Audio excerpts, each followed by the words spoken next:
we proudly present Hollywood.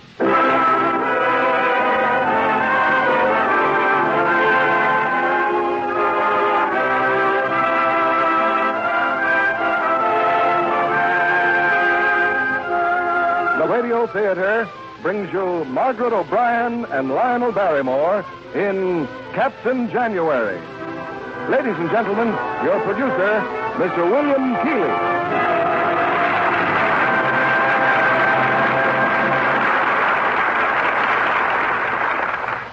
Greetings from Hollywood, ladies and gentlemen.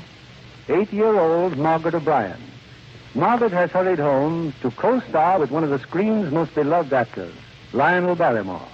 They appear in Captain January from 20th Century Fox, the story of a bluff, warm-hearted lighthouse keeper to whom the sea delivers a devoted partner for his lonely life, a little girl named Star. We're off to Cape Tempest on the lonely coast of Maine, and the first act of our play, featuring two Metro-Goldwyn-Mayer favorites, Margaret O'Brien as Star and Lionel Barrymore as Captain January.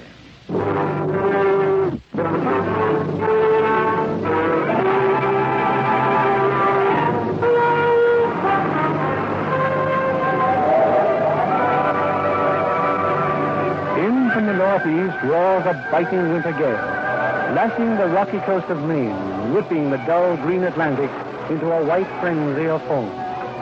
Somewhere in a mad mountainous sea, a sailing vessel rolls and pitches, her decks awash beneath the heavy waves. In a last desperate plea for mercy, she lifts her spars to the black sky, and then with a shudder, the gallant craft slips downward to her grave. Shipwreck! Shipwreck! The hunt is off Cape Tempest! Come down with all hands! Let me through here. Where's the minister? Where's the minister? Here, Bob. What is it? Mr. Winthrop, Captain January wants you. He found a small boat just off Great Rock. He dragged it up on the beach. Boat from the Huntress? Yes, sir. And there was someone in it. I'll take you there, sir. Never mind. I'll find you myself.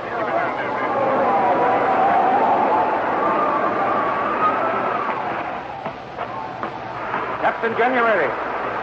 January. Over here. Take care of them, Rockstone. Bob Evans said you wanted me. I did, sir. But it's too late.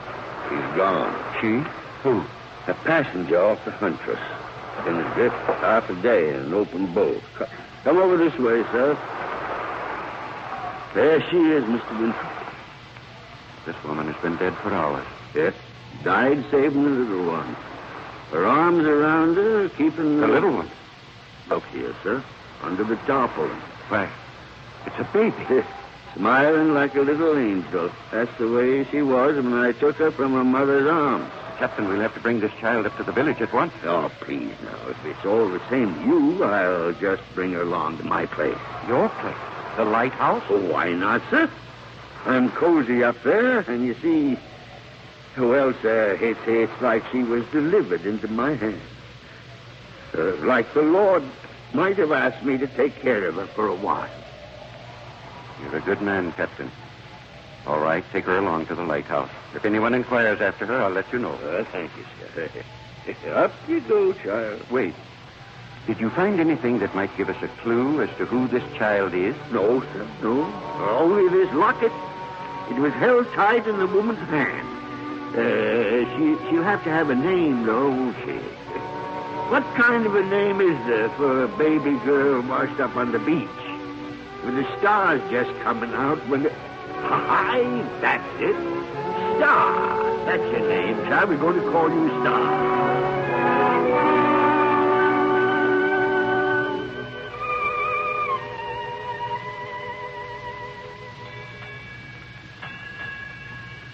Star? Star, did you hear that? 6:30. Here I am, Cap. But what would you like for breakfast? What'll I have for breakfast? 6:30, almost time for lunch. Won't you sit down? No breakfast and half the day gone. Oh, you're not really angry. When I was a child, you could fool me, but not anymore. I know when you're just pretending. Ain't you forgetting something? I don't think so. Let me see. I made my bed. I brushed my teeth. Oh, it's my birthday. Yes, ma'am. And I suppose you're just waiting for me to hand over a present. Oh, Cap, a present? Where is it? Oh, please let me see it. No breakfast yet, and she wants her present. Besides, I didn't say I had one, you know. I only said that... Oh, you always have a present. You never once forgot. Oh, I always give you a spank, too. One for every year when we have that. Not now after breakfast. I feel tougher after breakfast. Yeah, and don't go slipping any shingles in the seat of your britches like you did the last time. That spanking hurt me more than it did you. Honest, I didn't know that there was a nail in it. It's been a long time, hasn't it, Cap? long time? I mean, since you and me shipped together. Yeah, 8 years today, Star. That's why you're having your birthday. But I must be more than 8 years old. You may be 10 or so. I don't know exactly. For all we know, maybe I'm 30, huh? Maybe, but I think it's highly improbable. Cap, what did I look like when you fished me out of the water? I had to wring you out and hang you up to dry. Tell me all about the storm again. You've heard about that storm every birthday. But it gets to be a bigger storm every time you tell it. How many miles did you swim? Towing the lifeboat with me in your teeth. I had the tow rope in my teeth, not you. The last time you told me it was me. Well, you're a year older now. Star, you ever get lonely here? Lonely? Well, it ain't much of a life. Living in a lighthouse. No company except me. Who else would I want? Well, I was thinking maybe this ain't the right kind of life for a youngster. Maybe you ought to go away somewhere else. Would you like to, Star? No, I wouldn't. But if you keep saying that, I will go away. And I'll never come back either. Oh, don't you know by now I'm never going to leave here? Well, I just like to make sure once in a while I'm doing right. That you really want to stay, right? That's all. I do. And that's the end of it. All right, honey. All right. Well, here now. I'll let you have your birthday present. Oh, Cap, what is it? Yeah. You like it? Why, it's a locket. Oh, it's beautiful. Where did you get it? It was in your mother's hands the night I found you. There's a picture inside of it. Here, I'll open it. Is that my mother? I reckon it is. Your mother and you. It must have been taken soon after you was born. She was very beautiful, wasn't she? Aye. And you're a lot like her. I've saved it all these years till I thought you was big enough to know what it was. I'm going to keep this forever and ever. Thanks, Cap.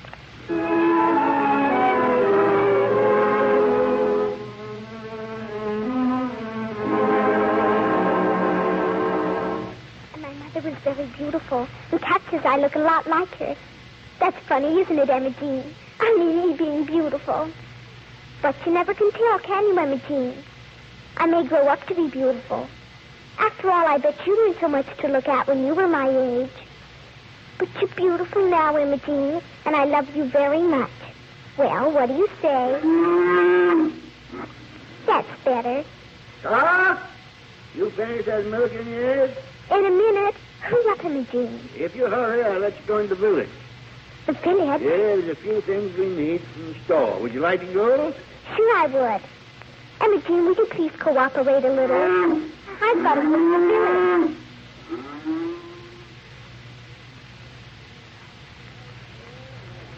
Hello, Star. Morning, Captain Jerry.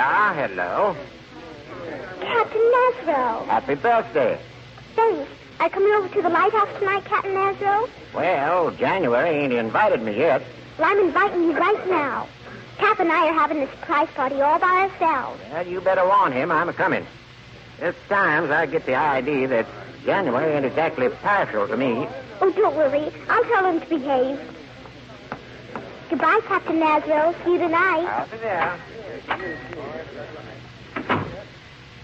Good morning, Mr. Cox. Morning, Star. What can I do for you? We need another case of brass polish. Better send it over right away. And don't forget what we get off for being government. It'll be there tomorrow, Star. tomorrow. We need it today. Well, I'll try, but there's a lot of summer folks up here already keeping me hopping. I'll do the best I can. All right. Oh, how much are these lollipops? 3 cents apiece. 3 cents? What about the government discount? Oh, sorry. 2 cents for you, Star. Thanks. So long, Mr. Carp. So long. Oh, Mr. Carr, Oh, yes, Mrs. Morgan. who is the little girl? Star? Why, she's Captain January's girl. He's the lighthouse keeper. I wonder why I haven't seen her in school. Well, I guess the teacher who was here before wasn't very strict about things like that. That's why she isn't here now. I think I'll have a talk with that child.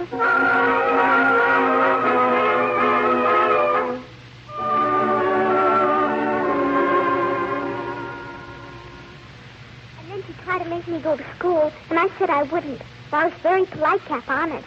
But I said I had to go home. Good for you. And go on, what happened then?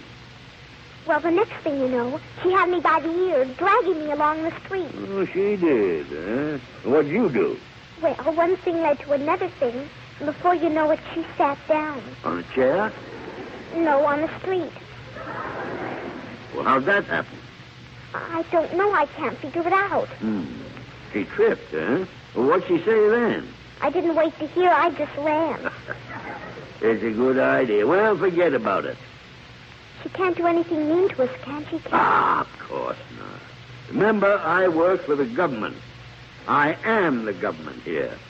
Yes, but I think she's government, too. Don't worry about it. This is your birthday. Who's there? Open up, find out. Oh, it's Captain Nazro. Nazro. Come in, Captain. Evening. Blind my eyes. Can't I even give a birthday party without you barging in? Oh, pipe down, you old catawampus. Here, honey, here's your present. Thank you. Look, Captain, that's a present. Present. It ain't much, honey. No better than.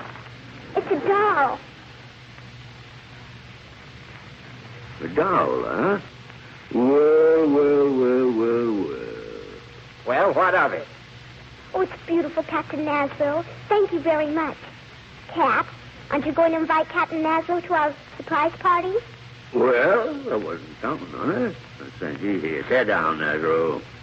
Good. I'll fix a place for it. Whether you was counting on it or not, I'm going to stay for a while. Oh, you are you? Yes, I are. Time I was doing a little inspecting around this here lighthouse. Must be daft in Washington appointing you an inspector. Well, you don't know the difference between a telescope and a tar barrel. The way you handle them, I guess there ain't any. Look at that brass work. That brass was clean till you rubbed your dirty glove on it. Why, you frog-bound old derelict, if you wasn't my host, I'd fire you right now. If you wasn't my guest, I'd quit.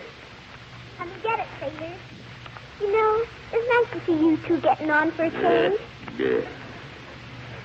Here, Captain Nazro, you sit here. Thank you, Star. Say, what's that thing there? What do you think it is? It's a cake. Right pretty. Cap made it all himself. No, he did. I guess I'll just eat the candles. Listen here, you no good dick Cap, swabbing. stop it. Now you sit right down and behave yourself. Come in, the door's open. Good evening. My goodness, it's the school teacher. Oh, which one of you is Captain January, please? I'm Captain January. Well, I'm Mrs. Morgan, the new teacher. Oh, sit down, man. Captain January, why isn't this child in school? Well, I was aiming to send her next year. We have a compulsory education law, and this child is old enough. How does she know how old I am? We don't even know ourselves. Don't be impudent. I'm not being impudent. From what I observe, this child is being brought up entirely without control. She's rude, disrespectful. Ah, now, hold on. What's more, this child is adopted. It's well within the power of the authorities to send her to an institution if you fail to raise her properly. Taken from me? What? Why, you... Just a minute, Mrs. Morgan. You're talking through your crow's nest when you say Star's been brought up ignorant. She reads writing and she writes down reading better than any 8-year-old on this coast. What you mean, 8-year-old? Ain't a 10, 11-year-old from here in Newfoundland that knows as much as Star? No, any 12-year-old, as far as that goes. Or 13 or 14. Say, maybe I am 30. Well, I've been learning her from the best 2 books there is, the Bible and Bowditch. And just what is Bowditch, please? You've never heard of Bowditch? Why, that's one of the greatest books ever written. American Practical Navigation by Nathaniel Bowditch. fine reading for a girl of her age. Any objections to the Bible? Let me tell you... And let me tell you, ma'am, there ain't better reading in the world than the Bible and Bowditch. They both learn you to steer a straight course. I didn't come here to discuss reading matter. Please have her report to the schoolhouse next Tuesday. And since you seem to think she has the intelligence of a child of 10, we'll call her 10 and give her the test for that age. Wait, maybe I'm only 7 or so. Well, stand by 10. Tuesday morning, please. Good night. Cap, what was she talking about? An institution? Oh, don't you worry head about that. Nazareth, I'd like to speak to you for a minute. It's a party. Hey, it's something about the light, Star. Come on up the light, Nazareth.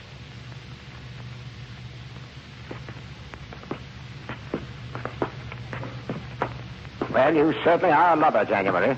What was the idea of insisting that Star was as smart as a girl of 10? Well, she is, ain't she? Sure, but why make it tough for yourself? Ooh. I reckon I did put my foot into it. After all, Star doesn't even belong to you, you know. Doesn't belong to me. That's what I said. You've got no legal right to her. You've never even adopted her. She's more than adopted. She's part of me. That's all right, but that ain't the law. You fished her out of the water. You should have tried to find if she had any folks. I did try. Yes, you did. Well, I tried for a while. I couldn't keep trying forever, could I? Anyway, she has no folks. They're all dead. Are they? How do you know? Well, they never come for her.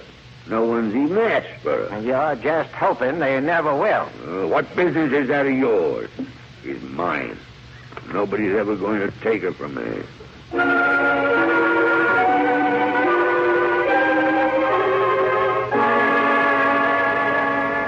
Lobsters, eat your lobsters. Lobsters here. Lobsters, Right from the baby water. lobsters. Fresh from the water, 15 cents. Hello. Well, lobsters, baby lobsters, fresh from the water. What you got there? Lobsters? No, they're shrimp, but don't tell anybody. Lobsters. You can't fool me. They're lobsters. All right, they're lobsters. Now go away, will you? Get your lobsters. Do you live in this place? Lobsters, fresh from the water. I said, do you live in this place? Get your lobsters, 15 cents. I come from New York. Oh, tourist. Lobsters, fresh from the water. Do these things bite? Certainly they bite. I don't believe it. Look, little boy, go away, will you? Well, I want to see if they bite. Well, if you have to, you have to. Go ahead. Ow! Ow! See, they bite. Lobsters, fresh from the water. How about a nice lobster, lady? 15 cents. No, thank you. Best you've ever tasted. Just take one home and try. I'm sorry, but I'm living at the hotel. You see, I'm a tourist, too. Oh, I really didn't mean that. He was just getting fresh. I know. I was standing over there watching you. I wonder if you'd tell me something. Sure, what? Where you got that locket you're wearing? Oh, that? Cat gave it to me. He's my father, Captain January. Your father? I see. Laura? Hey, where have you been? Oh, come here, Bruce. Have you some change? I want to buy some lobsters. Lobster? What for? Oh, it's all right, lady. I don't want you to buy them if you can't use them. Oh, real little native, aren't you? No, sir. I wasn't born here, if that's what you mean. You weren't? Where were you born? I don't know. That sounds funny, doesn't it? Oh, but you said your father, Oh, Cap? Oh, he's not really my father. You see, he found me and... Well, what are you looking at me that way for? Go on, dear. What were you saying? I wasn't saying anything. I have to go home now. I'm late. Excuse me. Oh, wait, your lobsters. Oh, they'll be all right. Goodbye. Bruce. Laura, what is it? You look as if... Are you ill, Laura? Bruce, listen to me. That child. I must know who she is. Find out for me. I must know her name.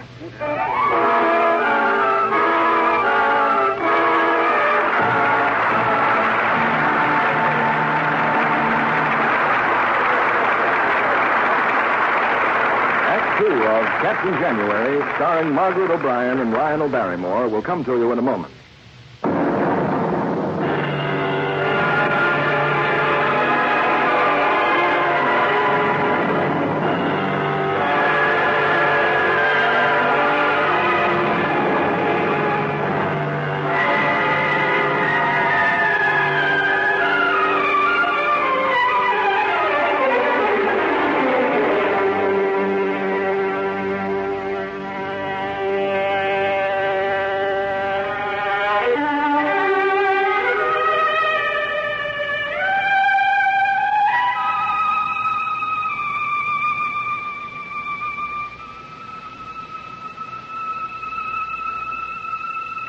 Born in Ireland, reared in Germany.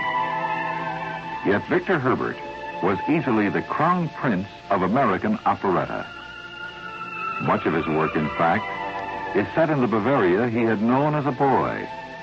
And the spirit of Irish and Bavarian folk songs is obvious in his music. But Herbert took this foreign flavor and distilled it into something typically American.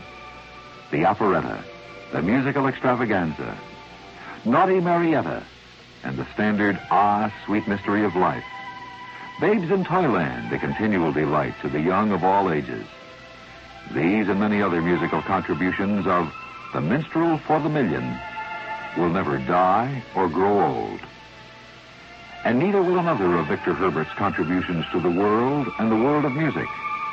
His formation with 8 others of ASCAP, American Society of Composers, Authors, and Publishers, an association that all but ended musical piracy in the United States.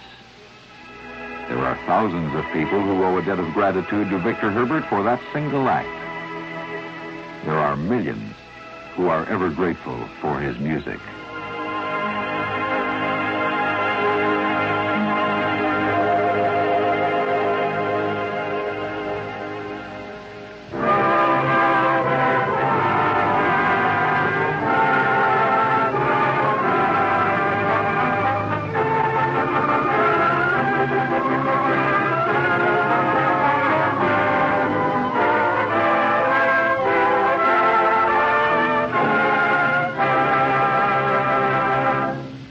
The curtain rises on our second act, presenting Margaret O'Brien as star and Lionel Barrymore as Captain January.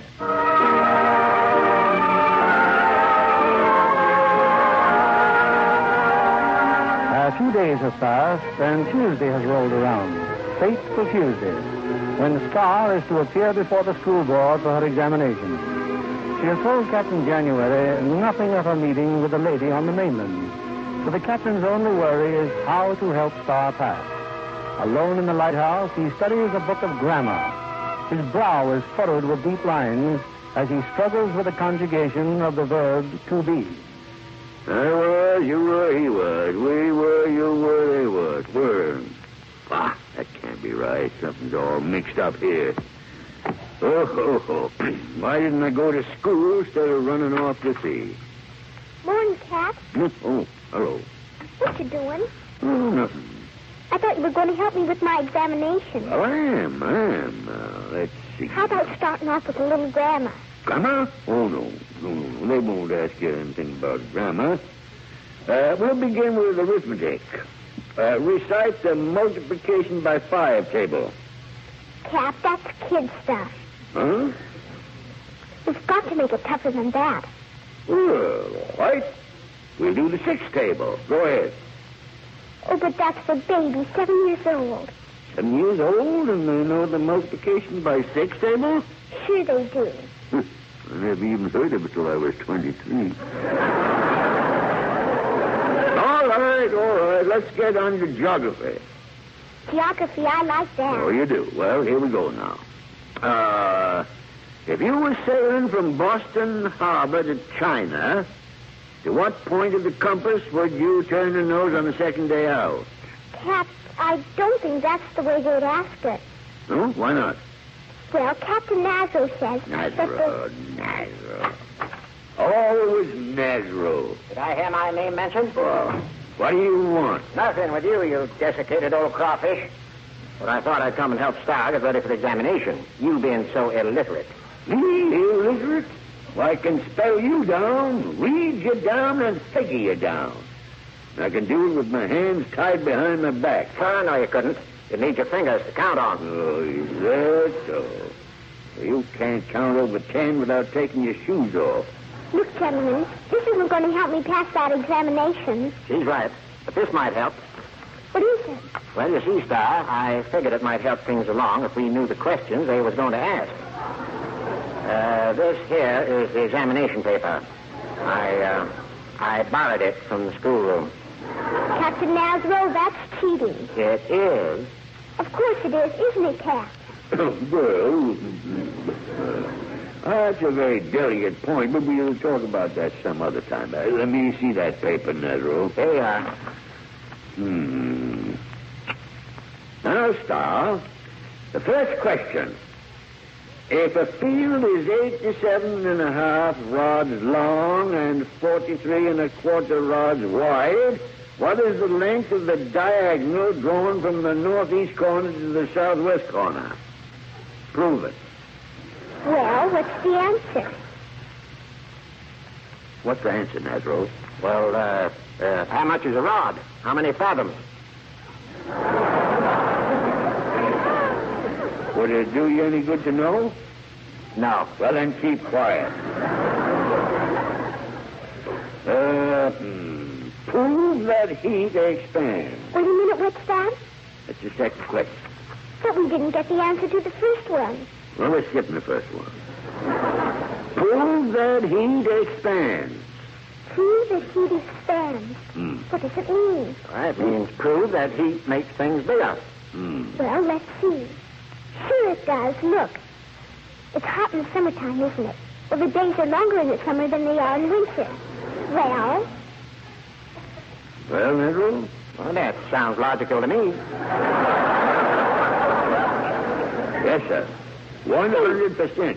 see, this isn't so hard. What's for number 3? Number 3. Write down from memory the quality of mercy speech from the Merchant of Venice. The quality of mercy is not strained. Is that all? I think it goes on from there. But that's all I know. This is a put-up job. That hatchet-faced school teacher is just trying to frame us. Let me see that paper. There's no child of 10 could answer this stuff. I can't even answer it myself. No, wait. I think I made a mistake. What? Well, this here's a high school examination. High school? So you can't even steal proper. Well, it said examination, didn't it? How was I to know there's different tests for different ages? That's right. How was you to know? You never passed a 10-year-old test, did you? Well, I could have passed one. Yeah, maybe when you was full grown. Excuse me for interrupting, but I have to leave for school soon. Yeah. Say, now, with me telling that Morgan woman I was teaching stuff in the Bible, pretty apt to be some questions about the Bible. Well, there ain't many children as up in the book as she is. I know. So, what are the 4 Gospels? Matthew, Mark, Luke, and John. Fine. You remember that story I read you last week about the prodigal son? Uh-huh. The father said, bring out the fattest calf and kill it and let us eat and be merry. Correct. But everybody wasn't merry, Star. There was a brother, and there was neighbors. Now, who was sorry that the prodigal son come back? The fattest calf.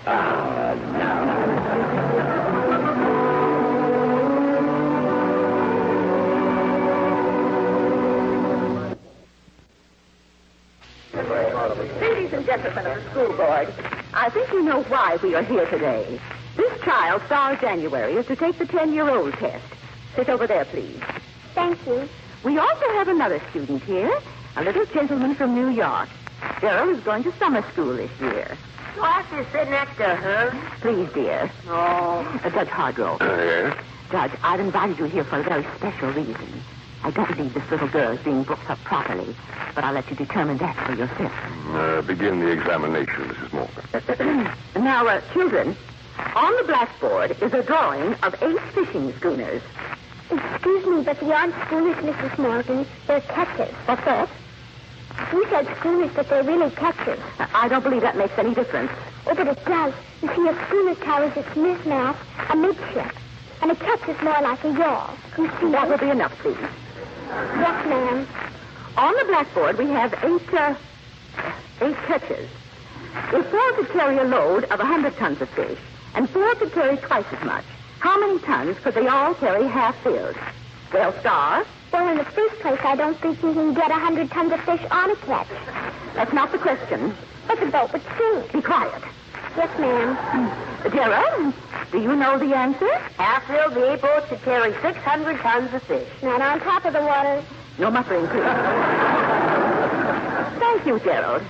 Now, Star, will you please define a relative pronoun? A relative pronoun? A relative pronoun. Surely you know that. No, my pronoun is a pronoun that connects two clauses and has its antecedents in the other clause. Very good, Gerald. Wow. And now we'll discuss literature. Gerald, will you please tell us in your own words the story of one of William Shakespeare's plays?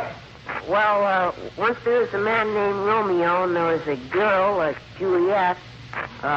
Go on, dear. Well, her family was called, Capulet. the Capulet. And his family were named, Montagues.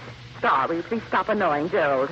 But I'm not annoying him, Mrs. Morgan. I'm just trying to help him. Who are you? And just what do you know of the story of Romeo and Juliet? Oh, we have it over at the lighthouse. I've read it twice. And you understood it, of course. Oh, yes.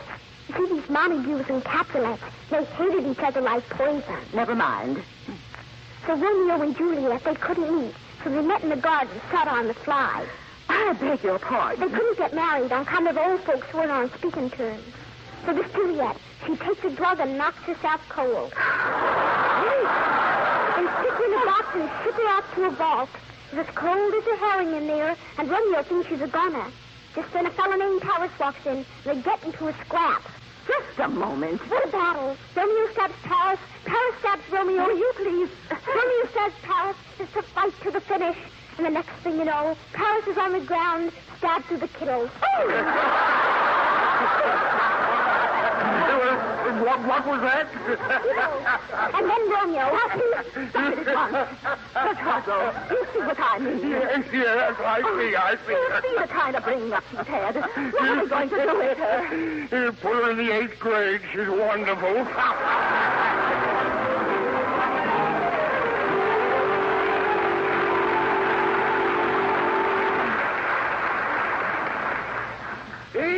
Grade, he says. Put her in the 8th grade. Here, Nazzo, have some more cider. Thanks. Pretty good for a fellow that never had much book learning. What's book learning got to do with cider? I'm talking about educating Star so good that she jumps right into the 8th grade. You educating her. It's the things I learned her that put her through. Ah, you. Who is it? It's Winthrop, Captain. The minister. Oh, come in, sir. Come in. Morning, Captain. Good morning, sir. Ezra. Morning, Mr. Winthrop. Hey, if it's Star you come to see, she's in school. 8th grade. I came to see you, January. Huh? About her. Well, what is it, bad news? Depends on the way you look at it. Captain, a lady came to my house yesterday. A lady and a gentleman. Their name is Easton. They're visitors here. Well? They asked me a lot about Star, about where she came from and how long ago. I told them about the night you found her on the beach. Oh, you told them. We talked for a long time, Captain. I told them I would bring them out here tonight. You see, they want to take Star. They want to bring her to Boston to give her a home there. Why? Why? Because from what they told me, I have no doubt that Star is Mrs. Easton's niece.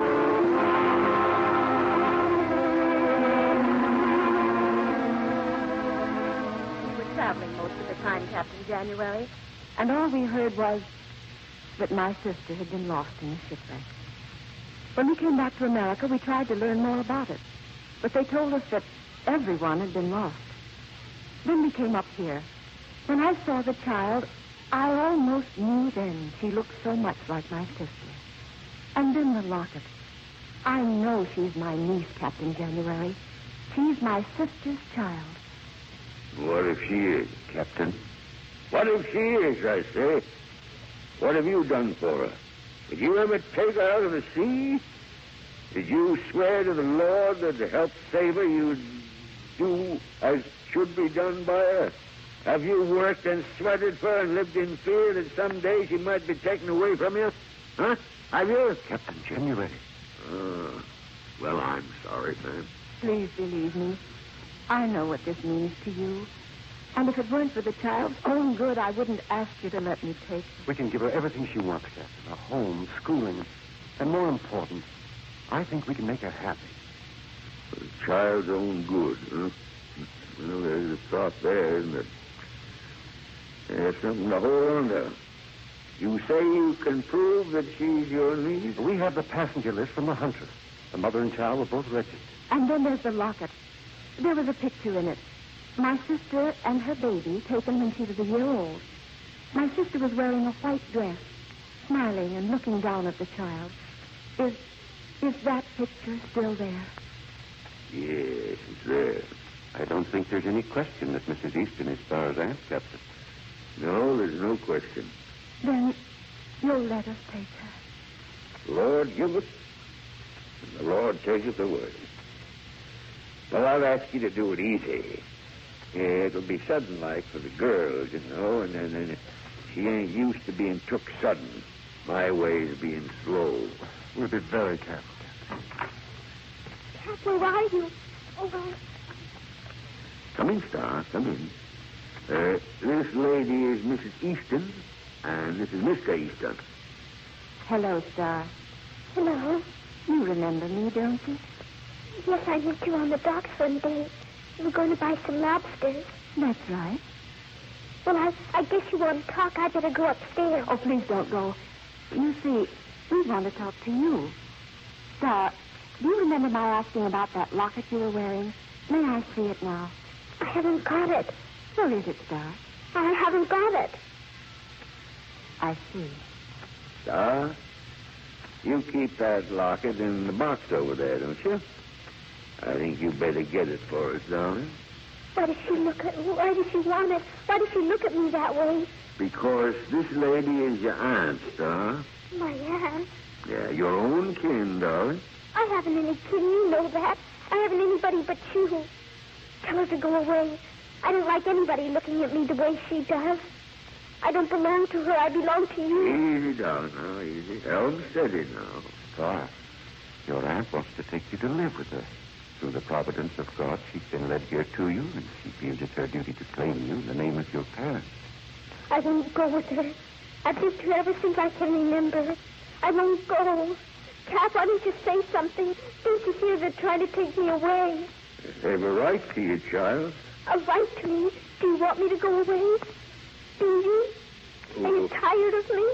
Well, honey, I'm an old man now, and an old man likes quiet, you see, and, well, I'd be quieter by myself.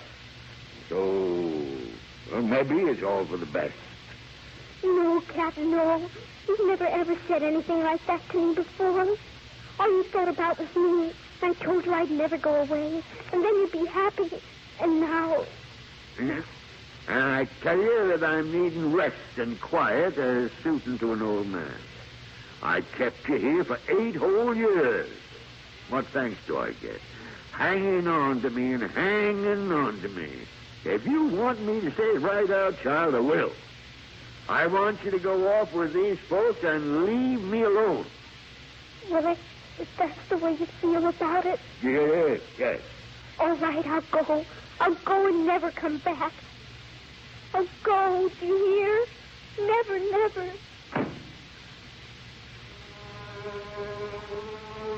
May God forgive me for the things I said to the child. May God forgive me.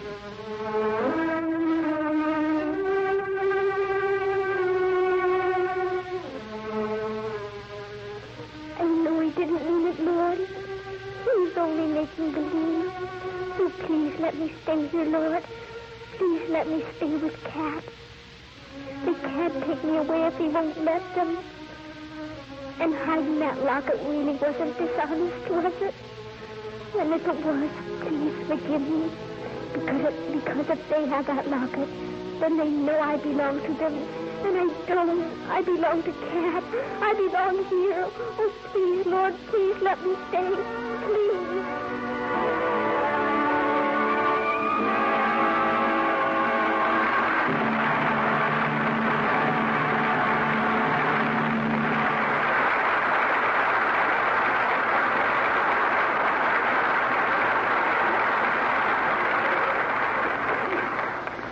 After a brief intermission, Lionel Barrymore and Margaret O'Brien will return in Act 3 of Captain January. We return you now to Mr. Keeley. After the play, we'll bring Margaret O'Brien and Lionel Barrymore back to the footlights for a brief chat. Here they are in the final act of Captain January.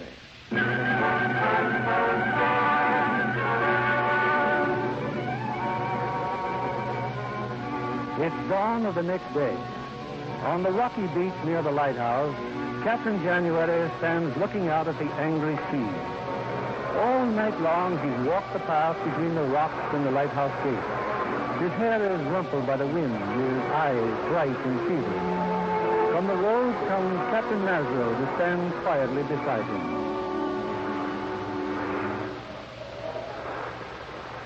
It's fixing up a storm. Right. Be blowing a gale by evening. Evening. They'll be coming for her then. They'll be coming for Star to take her away. January, I was wondering if, well, it'll be mighty lonesome here for you for a while. Why don't you come into the village and live with me? Live with you? It's comfortable. Food is good. We'll be taking care of the light. Well, the light will take care of itself. You see, they're going to install automatic equipment. What's that? Look here. This telegram came last night. Read it, January. 30th this month, automatic equipment will be installed in lighthouses 8, 9, and 10. Inform all keepers their services will be no longer required. I'm sorry, Captain. Of course, there'll be a pension for you. A pension? There's a fine life for an active man like myself. Oh, easy, Captain. Sitting in a soft chair waiting for a check each month. Nothing to do but wait. And think. Easy, man. Why, you're sick, January. You better come inside. I'm not sick. You're feverish. Now, come along. No. I can look after myself. All right. I'll be in the village if you need me.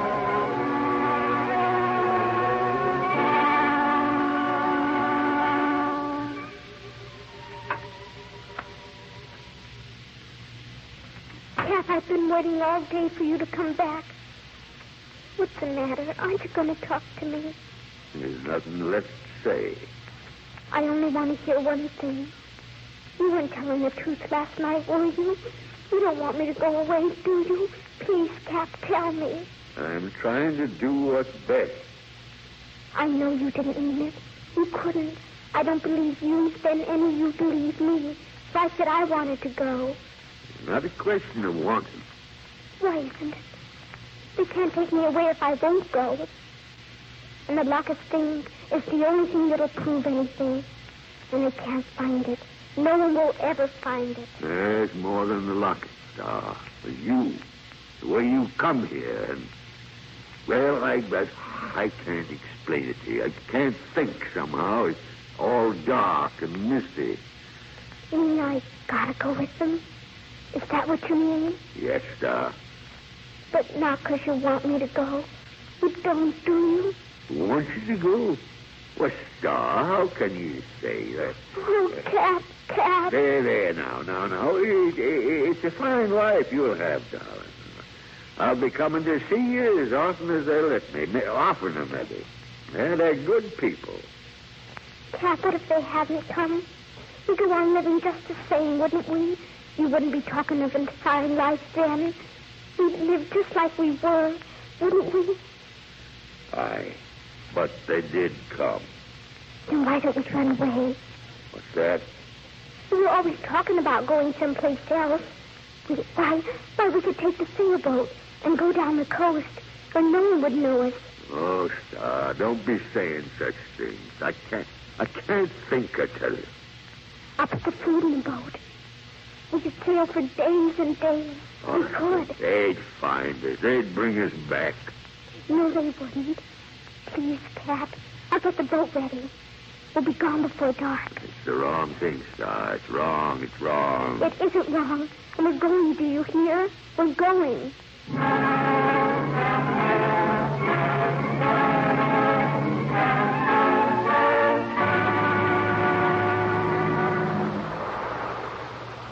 Everything aboard? All set. Get in the boat. Oh, wait, I forgot about Imogene. I'll turn her loose. I'll be right back. Hurry back, Star. January, what are you doing down here? Out of my way. I'm busy. You're going to take this boat out in the sea like this? I can handle any boat in any kind of sea. Where are you going? I'm taking Star away. Oh, don't be a fool. You can't do that. You're sick. Sick, am I? You're raging with fever right now. You'd never be thinking of such a thing. Get out of my way. I won't. You're not leaving with that child if I have to knock you down and sit on you. Now get off of this boat. Get off. You know, Nezro, you and me have had a lot of fights. But I always thought that down deep you was my friend. I am your friend. You let him come here and take Star away from me, and you call yourself my friend? Oh, it's for the best, January. Come on up to the lighthouse. Let me go now. Let me alone or I'll brain you. Are you crazy, man? Stop it. Stop it. Let him go. Let him go. What are you doing to him? Let him go. Star, you're not leaving here tonight. We are. We have to. No one's going to stop us. You or any other. Star, he's not himself. Can't you see? He's raving mad. He's a sick man, Star. Sick? Would he be taking a boat out tonight if he knew what he was doing? Let me go. Any boat in any sea. We're ready, Star. Come on, we're ready. Cap, what's the matter? Cap! Star, go get the doctor. Quick.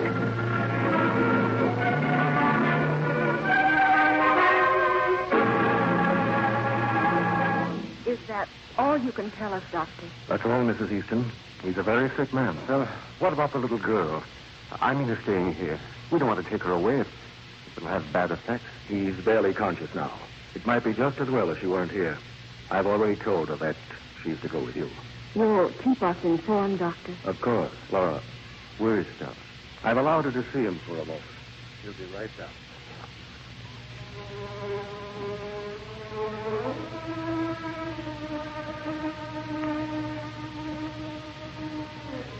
Goodbye, Cap. I wouldn't be leaving now. Only the doctor says I ought to. But when you wake up, I'm going to try to be back. And don't forget, you're going to come and see me whenever they let you. And maybe oftener. And when you're not there, I'll be thinking of you. I'll be thinking of the cat all the time.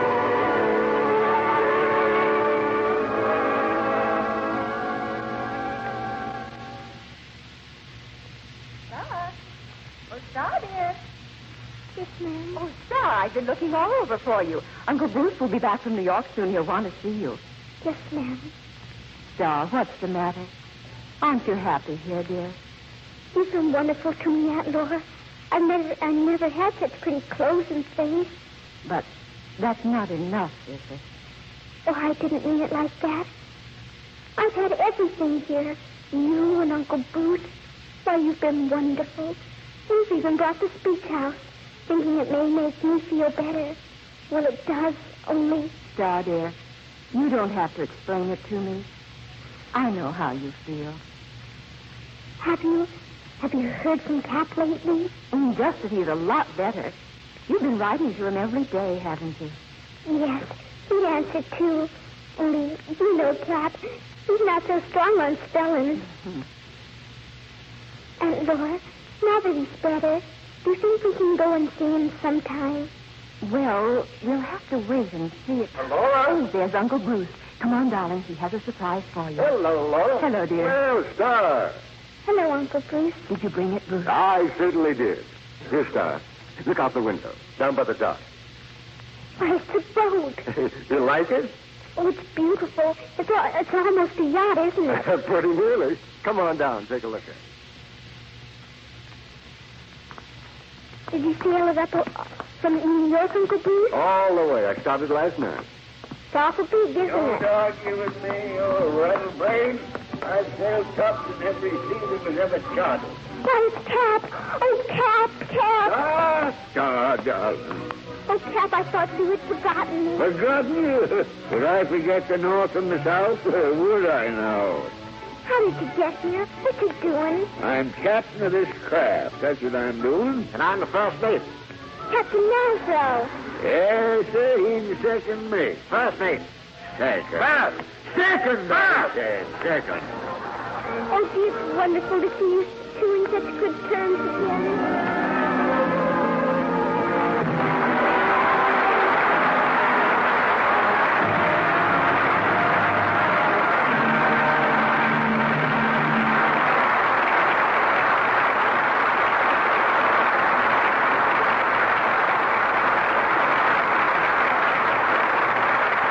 majority. Here's your producer, Mr. Keeley. Back to the microphone comes Margaret O'Brien with her seafaring partner, Lionel Barrymore. Margaret, we're glad we got you back in time for tonight's play. I enjoyed so much playing opposite Mr. Barrymore again. He helped me so much on the picture we just finished making. Oh, well, thanks, Margaret. Thank you. You know, you've always been my very favorite leading lady. And Lionel, I want you to know how much I've personally enjoyed your being with us on this stage. You're the only one of the Barrymore family I haven't had the great good fortune to have played with. Oh, feeling's mutual, Bill. Well, good night. Good night. Good night, Margaret. Good night, Lionel.